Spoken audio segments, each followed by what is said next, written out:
ঘটনার নাম তিনটি ঘরের খুনের রহস্য।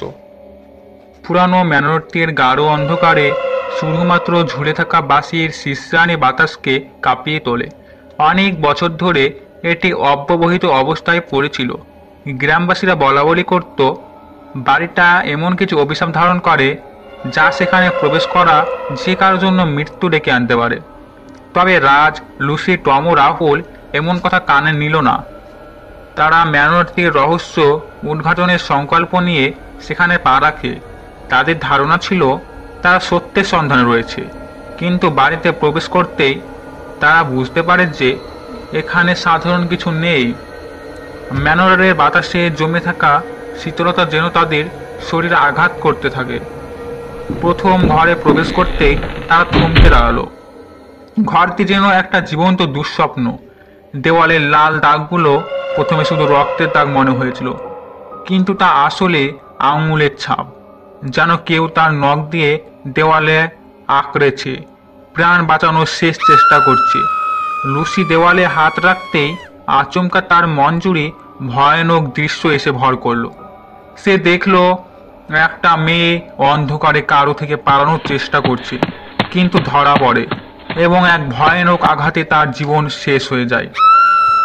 হঠাৎ লুসির মনে হলো ঘরের দেওয়ালগুলি যেন তার দিকে ধেয়ে আসছে, শ্বাস রুদ্ধকর হয়ে উঠছে তার চারপাশ। সে কিছুটা আতঙ্কিত হয়ে পিছিয়ে এলো। তখনই ভয়াবহ কণ্ঠস্বর তার কানে ফিস ফিস করে উঠল, আমার রক্ত এখনো শুকায়নি। দ্বিতীয় ঘরে পৌঁছানোর পর রাজ সেই পুরনো পেন্টিংটার দিকে নজর দিল। সেখানে এক যুবকের চিত্র, যার চোখে অস্বাভাবিক এক দুঃখের ছায়া। কিন্তু পেন্টিংটি কেবল পাথরের মতো স্থির ছিল না, তার চোখ ধীরে ধীরে রাজের দিকে এগিয়ে এলো। রাজের শরীর শীতল হয়ে উঠল। সে অনুভব করলো যে পেন্টিংয়ের ভেতরে যুবকটি আসলে এই ঘরে বন্দী হয়ে আছে, এবং সে ধীরে ধীরে বুঝতে পারল যুবকটির আত্মা তাকে বারবার নিজের জগতে টেনে নিয়ে যাওয়ার চেষ্টা করছে। রাজ শীতল কণ্ঠে কিছু ফিসফিসানি শুনতে পেল, তোমার জন্য একদিন ঘুম আসবে না। তৃতীয় ঘরের অফিসটি তাদের মধ্যে সবচেয়ে শীতল এবং ভয়ঙ্কর ছিল। রাহুল প্রবেশ করতে তাকে সেই অস্পষ্ট উপস্থিতির শীতল স্পর্শ অনুভব হলো। পুরনো পার্শ্বলিপিগুলো তেমনই ছিল, কিন্তু যেন তারা সময়ের সাথে সাথে আরো ভয়াবহ হয়ে উঠেছে। পার্শ্বলিপিগুলো ছিল ভয়ঙ্কর ঘটনা এবং অমীমাংসিত মৃত্যুর বিবরণ দিয়ে ভর্তি, যা চোখে না দেখলে বিশ্বাস করা যায় না। ঘরের কোণে দাঁড়িয়ে থাকা সেই সিলুয়েটটি ধীরে ধীরে রাহুলের দিকে এগিয়ে আসতে লাগলো। তার সারা গায়ে শীতল ঘাম জমে গেল। সে বুঝতে পারল এই অফিস ঘরে কেউ একসময় তার নিজের আত্মাকে পার্শ্বলিপির পাতায় লুকিয়ে ফেলেছে, এবং এখন সে আত্মা মুক্তির জন্য তাকে তাড়া করছে।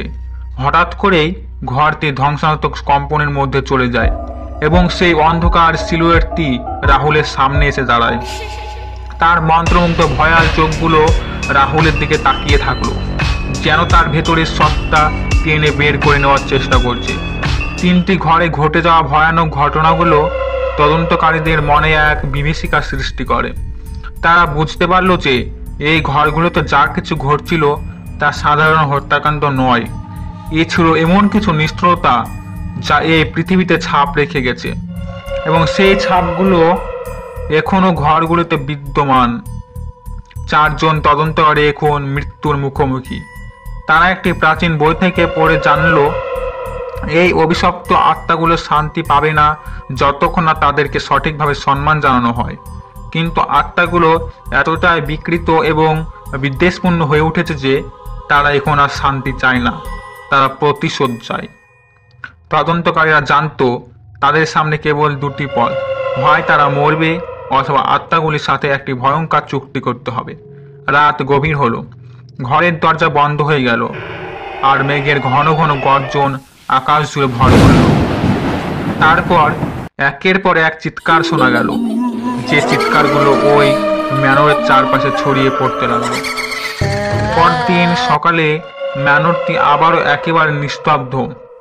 তবে এবার গ্রামের কেউ আর সেই বাড়িটির নাম মুখেও আনলো না, কারণ তারা জানতো সেই ম্যানরটির ভেতরে যা ঘটেছিল তা শুধুমাত্র অতীত নয়, বরং নিকট ভবিষ্যতেরও এক শীতল স্মৃতি হিসেবে বয়ে গেছে।